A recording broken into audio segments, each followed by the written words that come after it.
Hello friend, स्वागत है आप सभी का हमारे डिजिटल लर्निंग प्लेटफॉर्म पर। फ्रेंड्स, इस चैनल को मैंने टारगेट टेक्निकल ज्ञान नाम इसलिए दिया है क्योंकि मैंने एक लक्ष्य बनाया है, एक टारगेट सेट किया है कि आप तक तकनीकी शिक्षा को पहुंचाऊं। इसीलिए इसमें आने वाले जितने भी कोर्सेस होंगे वो मेरा टारगेट रहेंगे, वो मेरा लक्ष्य रहेंगे कि आप उन तक कंप्लीटली प्रॉपर तरीके से उसमें नॉलेज लें।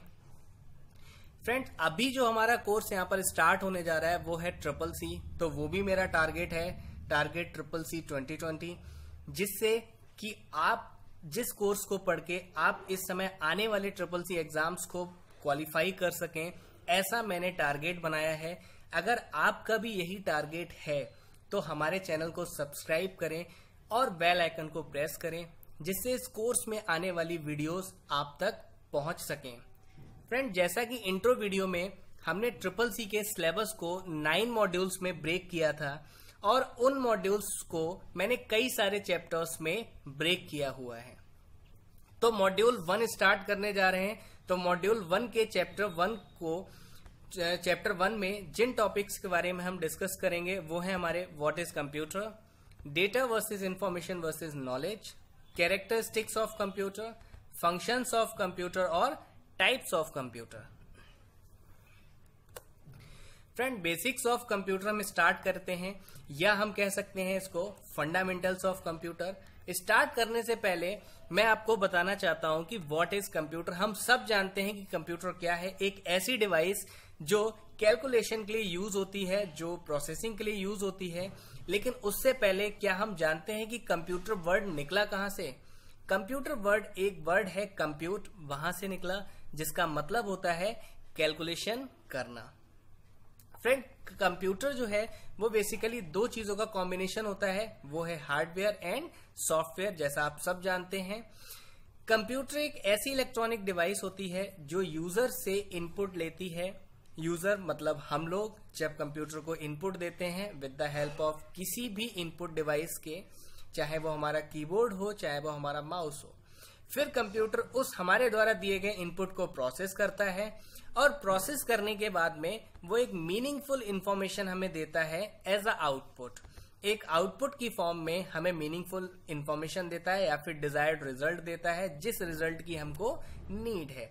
सपोज आप कैलकुलेटर का यूज करते हैं और आप वहां पर एक छोटा सा एक कैलकुलेशन करना चाहते हैं, वहां पर आपने लिखा 22 + 22, तो 22 और 22 जो था आपका वो था इनपुट, प्लस आपने उसमें एक ऑपरेटर दिया, फिर कंप्यूटर के अंदर वो प्रोसेस हुआ। प्रोसेस में क्या हुआ, उन दोनों 22 और 22 का एडिशन हुआ और फिर जब आपको एक ऊपर एलईडी पर एक आउटपुट दिखा 44, वो आपका कहलाया रिजल्ट, जिसकी आपको नीड थी। कंप्यूटर को हम डेटा प्रोसेसर भी कह सकते हैं, क्योंकि डेटा प्रोसेसर का मतलब होता है जो डेटा को प्रोसेस करता है, मतलब डेटा को जो स्टोर कर सके, डेटा को प्रोसेस कर सके और डेटा को रिट्रीव कर सके। आप भी कंप्यूटर में डेटा को स्टोर करते हैं और जब जरूरत पड़ती है उस डेटा को प्रोसेस भी करते हैं, और जरूरत पड़ने पर आप उस डेटा को वापस कंप्यूटर से रिट्रीव भी कर सकते हैं। रिट्रीव का मतलब रिसीव कर सकते हैं, जब भी आपको नीड है आप उस डेटा को कंप्यूटर से ले सकते हैं। यहां पर कंप्यूटर को दो कंपोनेंट्स में ब्रेक किया है, जो मेन कंपोनेंट्स है कंप्यूटर के। पहला है हार्डवेयर और दूसरा है सॉफ्टवेयर। एक इंपॉर्टेंट चीज यहां पर यह है कि डेटा, इंफॉर्मेशन और नॉलेज के बीच में कनेक्शन क्या है, क्या होती हैं ये तीनों चीजें। इसमें काफी कंफ्यूजन रहता है, तो वो कंफ्यूजन मैं दूर करने की कोशिश करता हूं आप सभी के लिए। ध्यान से मेरी बात को सुनिएगा। Data is a raw material of information. ये डेटा है, डेटा रॉ मटेरियल होता है, अनऑर्गेनाइज्ड फॉर्म होती है। अगर हम एक शब्द में कहें तो डेटा वो होता है जिसमें स्ट्रक्चर नहीं होता है, जो किसी भी फॉर्म में हो सकता है, एक रॉ मटेरियल होता है। स्पेशली इंफॉर्मेशन क्या होती है, जब डेटा को प्रोसेस किया जाता है तो वो इंफॉर्मेशन में कन्वर्ट होती है, और इंफॉर्मेशन को पढ़ने के बाद में ह्यूमन को नॉलेज मिलती है। तो डेटा एक रॉ मटेरियल है, इंफॉर्मेशन प्रॉपर कलेक्शन हुआ डेटा का, जिसको हम इंफॉर्मेशन कह सकते हैं, और इंफॉर्मेशन नॉलेज तब बनती है जब ह्यूमन का एक्सपीरियंस उस पर अप्लाई होता है। तो तीनों के बीच में कनेक्शन सिर्फ इतना सा है कि डेटा को जब हम प्रोसेस करते हैं तो वो इंफॉर्मेशन बनती है, और इंफॉर्मेशन को जब हम पढ़ते हैं तो उससे हमें कुछ ना कुछ नॉलेज मिलती है। नेक्स्ट है characteristics of a computer. Characteristics की अगर हम बात करें तो उसमें कुछ कैरेक्टरिस्टिक्स ये हैं कि फर्स्ट वन है यहाँ पर स्पीड। पहली कैरेक्टरिस्टिक्स कंप्यूटर की स्पीड है। कंप्यूटर एक हाई स्पीड पर काम कर सकता है और ये कई सारे इंस्ट्रक्शंस को कुछ ही मिली सेकेंड्स पर ऑपरेट कर सकता है, कंप्लीट कर सकता है। अगर यहां पर एक्यूरेसी की बात करें तो कंप्यूटर हमेशा एक्यूरेट होता है। कंप्यूटर का रिजल्ट कभी भी गलत नहीं होता है, क्योंकि एक मशीन होती है। आप जैसा इनपुट देंगे आपको उसी के अकॉर्डिंग आउटपुट मिलने वाला है। अगर आप इनपुट गलत देंगे तो आपका आउटपुट कभी भी सही नहीं होगा। अगर आपका इनपुट करेक्ट है तो आपका जो आउटपुट जो कंप्यूटर के द्वारा मिलेगा वो बिल्कुल एक्यूरेट होगा, बिल्कुल सही होगा। डिलीजेंस कंप्यूटर की नेक्स्ट कैरेक्टरिस्टिक्स है, जिसका मतलब ये होता है कि कंप्यूटर को आप कितने भी टास्क बार बार देते रहिए, रिपीट करते रहिए उन टास्क को, कंप्यूटर कभी भी अपने आप को टायर्ड महसूस नहीं करता है, कभी भी बोर महसूस नहीं करता है। जबकि हम ह्यूमंस में क्या होता है कि हम ह्यूमंस जब एक काम को बार बार करते हैं तो उसमें बोर फील करने लगते हैं। वहीं पर हमारा कंप्यूटर सिस्टम बोर नहीं होता है। कितने भी आप टास्क उसको देते रहिए, रिपीट करते रहिए उन टास्क को, वो प्रॉपर आपको आउटपुट देता रहेगा। नेक्स्ट है फ्रेंड स्टोरेज कैपेसिटी। आज के टाइम के जो कंप्यूटर्स हैं वो ज्यादा से ज्यादा डेटा को स्टोर कर सकते हैं, उनकी स्टोरेज कैपेसिटी काफी ज्यादा होती है। नेक्स्ट कैरेक्टरिस्टिक्स है वर्सेटैलिटी। वर्सेटैलिटी का मतलब होता है कि कंप्यूटर एक समय पे कई तरीके के काम कर सकता है। जैसा कि आप सब जानते हैं कि जब आप अपना प्रेजेंटेशन बना रहे होते हैं उस टाइम पर आप सॉन्ग भी सुन सकते हैं, और उस टाइम पर आप अपने सोशल मीडिया अकाउंट्स को भी हैंडल कर सकते हैं। कंप्यूटर की नेक्स्ट कैरेक्टरिस्टिक्स है नो आईक्यू। मतलब कंप्यूटर में कोई भी आईक्यू लेवल नहीं होता है, उसमें अपनी सोचने समझने की क्षमता नहीं होती है। जैसा कंप्यूटर को इंस्ट्रक्शन देंगे कंप्यूटर वैसा ही करेगा। कंप्यूटर में फीलिंग्स भी नहीं होती हैं। उसकी नेक्स्ट कैरेक्टरिस्टिक्स है कंप्यूटर में ना तो इमोशंस होते हैं, ना कोई नॉलेज होती है, ना ही एक्सपीरियंस होता है, और ना ही कोई फीलिंग्स होती हैं। तो ये थी कंप्यूटर सिस्टम की कुछ कैरेक्टरिस्टिक्स। इसके बाद हम बात करते हैं फंक्शंस की। तो कंप्यूटर सिस्टम की जो फंक्शन है वो मेन है IPOS. I stands for input, P stands for process, O stands for output and S stands for storage. जो भी कंप्यूटर के अंदर डेटा यूजर के द्वारा दिया जाता है वो आपका इनपुट कहलाता है, और इनपुट किसी भी डिवाइस के थ्रू दिया जा सकता है, लेकिन वो डिवाइस इनपुट डिवाइस होनी चाहिए। जैसे हमारी इनपुट डिवाइसेस हैं यहाँ पर कीबोर्ड हो गया, माउस हो गया, स्कैनर हो गए, MICR हो गए, OCR हो गए, ये कॉमन इनपुट डिवाइसेस हैं। जब उस इनपुट डिवाइस को कुछ इंस्ट्रक्शन देकर के प्रोसेस किया जाता है कि भाई जो डेटा हमने इनपुट किया है वो किस तरीके से प्रोसेस होना चाहिए, जब वो इंस्ट्रक्शन हम देते हैं तो वो प्रोसेस होने के बाद में फिर हमें एक आउटपुट मिलता है। आउटपुट यूजर के इनपुट के अकॉर्डिंग ही जनरेट होता है। यूजर ने जिस तरीके का इनपुट दिया है और जो इंस्ट्रक्शन दिए हैं उन्हीं के अकॉर्डिंग प्रोसेस होकर के यूजर को वो आउटपुट मिलता है, जिस आउटपुट को यूजर स्टोर भी कर सकता है फ्यूचर यूज के लिए। तो जो मेन फंक्शंस हैं कंप्यूटर के वो हैं डेटा को इनपुट कराना, फिर डेटा को प्रोसेस कराना, फिर डेटा को स्टोर कराना, और डेटा का आउटपुट डिस्प्ले कराना। और आउटपुट हमेशा यूजर की रिक्वायरमेंट के अकॉर्डिंग ही होता है कि यूजर क्या इनपुट दे रहा है और कौन से इंस्ट्रक्शन दे रहा है उस इनपुट पर कि इस इनपुट को इस तरीके से प्रोसेस करना है। अब बात करते हैं कंप्यूटर के प्रकार की। तो यहाँ पर दो प्रकार के कंप्यूटर स्पेशली होते हैं, मेनली दो प्रकार के ही कंप्यूटर होते हैं। पहले वो कंप्यूटर होते हैं जो अपने कार्य के आधार पर देखे जाते हैं, और दूसरे वो प्रकार के कंप्यूटर होते हैं जो अपने आकार के आधार पर देखे जाते हैं, मतलब on the basis of work, and second one is on the basis of size. अगर कार्य के आधार पर हम कंप्यूटर को कैटेगराइज करें, कंप्यूटर को अगर हम जाने, तो वो 3 प्रकार के होते हैं। पहला होता है एनालॉग, दूसरा होता है डिजिटल, तीसरा होता है हाइब्रिड। अगर आकार के अनुसार देखें तो पहले होते हैं सुपर कंप्यूटर, दूसरे होते हैं मेन फ्रेम कंप्यूटर, तीसरे होते हैं मिनी कंप्यूटर, और चौथे होते हैं माइक्रो कंप्यूटर। तो कार्य के आधार पर बात करते हैं, तो पहले कंप्यूटर आते हैं हमारे एनालॉग कंप्यूटर। एनालॉग कंप्यूटर जैसा कि आप जानते हैं, इस तरीके से ये जो आपको पिक्चर दिख रही है, इस तरीके के एनालॉग कंप्यूटर्स कहलाते हैं, जो फिजिकल क्वांटिटीज को मेजर करने के लिए यूज किए जाते हैं। और इस तरीके के कंप्यूटर जो रिजल्ट देते हैं वो हमेशा अप्रोक्सीमेट ही देते हैं, कभी इनका एक्यूरेट रिजल्ट नहीं मिल पाता है हमें।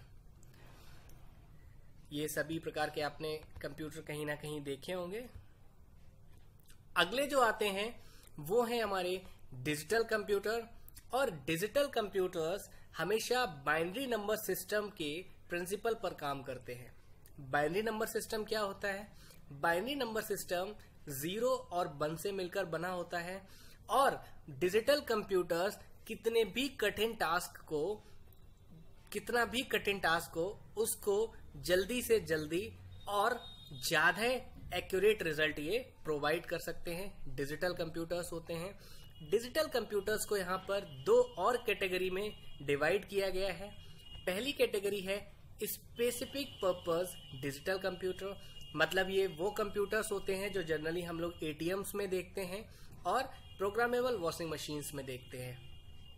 जनरल पर्पस डिजिटल कंप्यूटर की अगर हम यहाँ पर बात करें तो general purpose digital computer like PCs जैसे हमारे घर पर होते हैं, पर्सनल कंप्यूटर्स जैसे आप यहाँ पर देख सकते हैं, लैपटॉप्स और स्मार्टफोन्स, ये आप जनरली एटीएम मशीन्स ये आप देखते होंगे। ये देखिए, ये डिजिटल कंप्यूटर जैसे कि कार वगैरह में जो मीटर्स होते हैं वो आप इस तरीके से देख सकते हैं, और ये वो कंप्यूटर्स होते हैं जो हम लोग घर पर यूज करते हैं, लैपटॉप चाहे स्मार्टफोन हो चाहे वो पर्सनल कंप्यूटर हो। अब बात करते हैं हाइब्रिड कंप्यूटर्स की। तो हाइब्रिड कंप्यूटर एनालॉग कंप्यूटर और डिजिटल कंप्यूटर का एक परफेक्ट कॉम्बिनेशन होता है, एक बेस्ट कॉम्बिनेशन होता है। और हाइब्रिड कंप्यूटर्स जनरली हम लोग पेट्रोल पंप्स पर देखते हैं। ये देखिए इस तरीके से ये हाइब्रिड कंप्यूटर ही होते हैं आपके। और आईसीयू मशीन्स, आईसीयू में जो हम लोग कंप्यूटर्स देखते हैं वो भी आपके हाइब्रिड कंप्यूटर्स ही कहलाते हैं। अगर हम साइज के अकॉर्डिंग बात करें, आकार के अकॉर्डिंग बात करें, तो पहले कंप्यूटर आते हैं हमारे सुपर कंप्यूटर, जो सबसे फास्टेस्ट कंप्यूटर होते हैं और ये कैपेबल होते हैं कि सबसे तेज स्पीड पर काम कर सकते हैं, और उनकी मेमोरी जो होती है वो सबसे तेज मानी जाती है। सुपर कंप्यूटर मल्टी प्रोसेसिंग और पैरेलल प्रोसेसिंग को भी सपोर्ट करते हैं। मल्टी प्रोसेसिंग का मतलब होता है कि कई सारे प्रोसेसर मिलकर के किसी काम को कंप्लीट करें, और पैरेलल प्रोसेसिंग का मतलब होता है कि इसमें कई सारे जॉब्स, कई सारे काम एक साथ परफॉर्म किए जा सकते हैं। ऐसा नहीं है कि पहले एक काम कंप्लीट हो जाएगा फिर दूसरा काम कंप्लीट होगा। पैरेलल का मतलब होता है एक साथ कई सारे काम इस पर किए जा सकते हैं। सुपर कंप्यूटर सबसे तेज, सबसे ज्यादा बड़े और बहुत ज्यादा एक्सपेंसिव, मतलब बहुत ज्यादा कॉस्टली होते हैं, बहुत महंगे होते हैं सुपर कंप्यूटर्स। जो विश्व का सबसे पहला सुपर कंप्यूटर था उसका नाम था CDC 6600, जिसकी स्पीड थी मेगाफ्लॉप्स। मेगाफ्लॉप एक यूनिट है जिसको सुपर कंप्यूटर की स्पीड मेजर करने के लिए यूज किया जाता है। जो इस समय वर्ल्ड का फास्टेस्ट सुपर कंप्यूटर है वो है समिट, और समिट की स्पीड है लगभग 148.6 पेटाफ्लॉप्स। और जो इंडिया का फास्टेस्ट सुपर कंप्यूटर है वो है प्रत्युष, जिसकी स्पीड है 6.8 पेटाफ्लॉप। ये समिट है जो विश्व का सबसे तेज सुपर कंप्यूटर है, विश्व में सबसे नंबर 1 पे है, जिसको IBM ने बनाया है, और IBM की फुल फॉर्म है इंटरनेशनल बिजनेस मशीन्स। और ये प्रत्युष है जो हमारे भारत का सुपर कंप्यूटर है। पेटाफ्लॉप एक यूनिट है। आज के टाइम पे, जिसमें हम सुपर कंप्यूटर की स्पीड को मेजर करते हैं, सुपर कंप्यूटर की स्पीड को मापते हैं। अगर मेन फ्रेम कंप्यूटर्स की बात करें तो मेन फ्रेम कंप्यूटर भी कैपेबल है हाई स्पीड डेटा प्रोसेसिंग के लिए और ज्यादा से ज्यादा डेटा स्टोरेज के लिए। ये जनरली इनकी जो स्पीड है वो हम मेजर करते हैं मिलियंस ऑफ इंस्ट्रक्शन पर सेकेंड में। ये एक यूनिट है जिसमें मेन फ्रेम कंप्यूटर्स की स्पीड को मेजर किया जाता है। मेन फ्रेम कंप्यूटर जो सबसे ज्यादा यूज किए जाते हैं वो कॉर्पोरेट ऑफिसेज, कॉर्पोरेट्स के द्वारा यूज किए जाते हैं और गवर्नमेंट ऑर्गेनाइजेशंस के द्वारा यूज किए जाते हैं। मेन फ्रेम कंप्यूटर्स कुछ इस तरीके से देखने में लगते हैं, आप ये देख सकते हैं। मेन फ्रेम कंप्यूटर का यूज हम सर्वर बनाने में स्पेशली करते हैं, क्योंकि मेन फ्रेम कंप्यूटर में वो क्षमता होती है कि ये 256 से ज्यादा लोग इस पर एक समय में काम कर सकते हैं। ये मेन फ्रेम कंप्यूटर की कैपेसिटी होती है। अगर वहीं पर हम बात करें मिनी कंप्यूटर्स की, तो ये वो कंप्यूटर्स थे जो आम आदमी के लिए आना शुरू हो गए थे और ये वो कंप्यूटर्स थे जिनको आम आदमी अपने घर पे ला करके काम कर सकता था। जिन पर ये भी काफी फास्ट होते हैं, कॉस्ट इफेक्टिव होते हैं और साइज में छोटे होते हैं अगर मेन फ्रेम कंप्यूटर के से कंपैरिजन करें तो। जो पहला मिनी कंप्यूटर था वो डिजिटल इक्विपमेंट कॉर्पोरेशन के द्वारा डिजाइन किया गया था, जो 1960 के मध्य में डिजाइन हुआ था। मिनी कंप्यूटर्स का यूज हम जनरली बिजनेस में करते हैं, एजुकेशन में करते हैं और कई सारे गवर्नमेंट डिपार्टमेंट्स में यूज होता है। जैसे ये मिनी कंप्यूटर्स तो जनरली हम लोगों को घर पर मिल जाते हैं।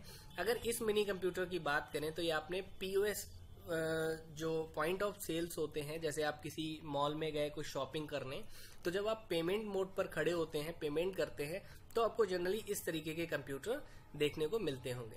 ये भी मिनी कंप्यूटर की ही कैटेगरी में आते हैं। जो माइक्रो कंप्यूटर हैं, माइक्रो कंप्यूटर्स को हम पर्सनल कंप्यूटर भी कहते थे और शॉर्ट में पीसीज भी कहा जाता था। इस तरीके के जितने भी कंप्यूटर्स थे वो माइक्रो प्रोसेसर का यूज करते थे। माइक्रो प्रोसेसर मतलब सीपीयू। ये जनरली घर पर, स्कूल के लैब्स में और ऑफिसेस में यूज किए जाने लगे थे। क्यों? क्योंकि ये पोर्टेबल थे, कॉस्ट इफेक्टिव थे और लाइट इन साइज थे। इनके जो टाइप्स हैं वो हैं laptops, notebook PC, tablet PC और हैंडहेल्ड कंप्यूटर। ये लैपटॉप है, ये नोटबुक है, ये टैबलेट पीसी है और ये हैंडहेल्ड कंप्यूटर्स हैं। जो हमारे स्मार्टफोन्स हैं उनको भी हम हैंडहेल्ड कंप्यूटर कह सकते हैं। एंड इन सब के बाद जो सरफेस कंप्यूटिंग है वो आज नए युग में जुड़ चुकी है। ये नए युग की एक स्क्रीन है। जैसा कि आप इस पिक्चर में देख सकते हैं, इस तरीके की इमेज आपने कुछ मूवीज में भी देखी होगी। इस तरीके की स्क्रीन्स में सरफेस कंप्यूटिंग में आपको मॉनिटर और कीबोर्ड की जरूरत नहीं होती है। सिर्फ एक सरफेस रिक्वायर्ड होती है, जिस सरफेस पर एक ऑब्जेक्ट क्रिएट होता है और उस पर आप उसको टच करके ऑपरेट कर सकते हैं। तो ये जो सरफेस कंप्यूटिंग है ये आज नए युग की कंप्यूटिंग है, आज नए युग की स्क्रीन है। जो हमारी अपकमिंग वीडियो है उसमें मॉड्यूल 1 के सेकेंड चैप्टर के बारे में हम बात करेंगे, जिसमें हम डिस्कस करेंगे कंप्यूटर हार्डवेयर को और कंप्यूटर हार्डवेयर में हम आईपीओएस को क्लियर करेंगे। आईपीओएस इनपुट डिवाइसेस होंगी, आउटपुट डिवाइसेस होंगी, प्रोसेसिंग डिवाइसेस होंगी और स्टोरेज डिवाइसेस होंगी। फ्रेंड, मॉड्यूल 1 के चैप्टर 1 में अगर आपको कोई डाउट है तो आप कमेंट बॉक्स में अपनी क्वेरी को ड्रॉप कर सकते हैं। मैं आपकी प्रॉब्लम को सॉल्व करने की पूरी कोशिश करूंगा। और अगर आपको मेरी वीडियो पसंद आई हो तो इसको लाइक करना ना भूलें और चैनल को सब्सक्राइब करना ना भूलें, जिससे टारगेट CCC 2020 कोर्स की आने वाली नई वीडियोस आपको मिल सके।